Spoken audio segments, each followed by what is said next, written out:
Welcome to જેતુસ kitchen. આજે આપણે બનાવીશું ગુરુદ્વારા પર મળતો કડા પ્રસાદ। આપણે ઘરે જ બનાવશું, સેમ એજ સ્વાદ। ભગવાનનું નામ લઈને આપણે બનાવશું તો સેમ એવો જ આપણે પ્રસાદ ઘરે જ બનશે। તો એના માટે પરફેક્ટ માપ હોવો જરૂરી છે। તો એના માટે એક વાટકી આપણે ઘઉંનો જે રોટલી બનાવીએ છીએ ને એ જ ઝીણો લોટ લેવાનો છે।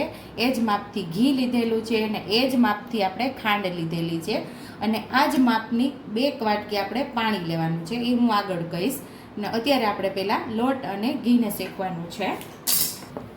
તો ઘી ઉમેરી દેશું આપણે,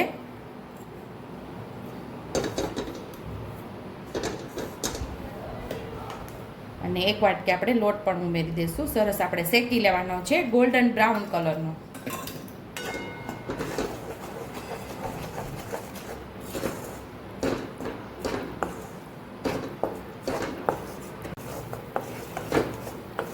મસ્ત એવો આપણે લોટને શેકી લેવાનો છે। ગોલ્ડન બ્રાઉન કલર આવે ત્યાં સુધી આપણે શેકવાનો છે।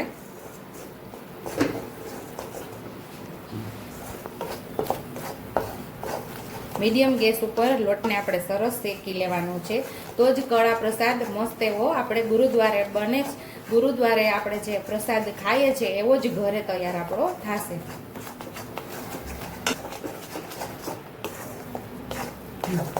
તો અહીંયા મસ્ત એવો જો ગોલ્ડન બ્રાઉન કલર આવા જ લાગ્યો છે। હવે માત્ર સેજો જ વાર છે આપણા લોટ શેકાવામાં।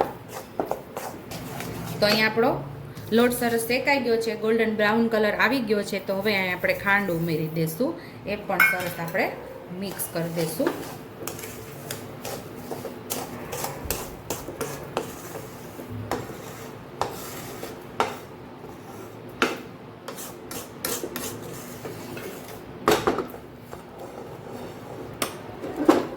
તો અહીં આપણે ખાંડ ઉમેરીને મસ્ત એવી મિક્સ કરી દીધી છે આપણે લોટની અંદર। જે લોટ શેકી લીધો તો પછી આપણે એની અંદર ખાંડ સરસ મિક્સ કરવાની છે।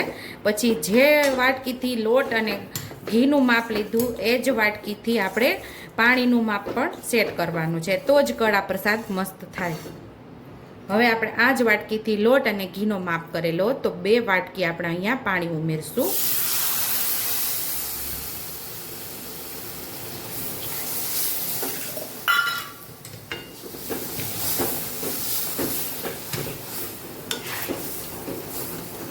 બધું સરસ આપણે મિક્સ કરી દેવાનું છે।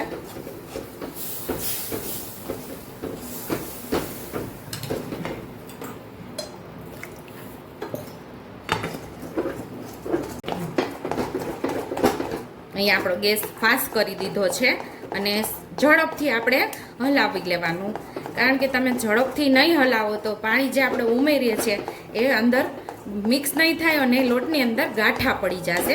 જો સતત આપણે ફટાફટ આવી રીતે હલાવી લેવાનું એટલે મિક્સ થઈ જાય આપણું પાણી અને જે ખાંડ આપણે ઉમેરેલા છે એ મસ્ત એવું પાકી પણ જશે અને ગાંઠા પણ નહીં પડે।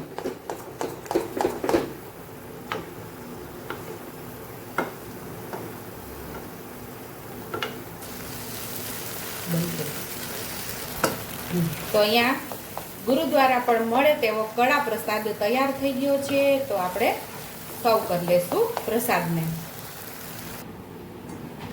તો ટેસ્ટી એવો આપણો ગુરુદ્વારે મળે તેવો પ્રસાદ તૈયાર છે। જો તમને મારી રેસીપી પસંદ આવી હોય તો મારી રેસીપીને લાઈક કરજો, શેર કરજો, સબસ્ક્રાઈબ કરજો, હાઈપ કરજો, બેલ આઇકોનને દબાવતા ભૂલતા નહીં અને કમેન્ટ બોક્સમાં કમેન્ટ કરજો કે મારી રેસીપી કેવી લાગી। તો આવજો।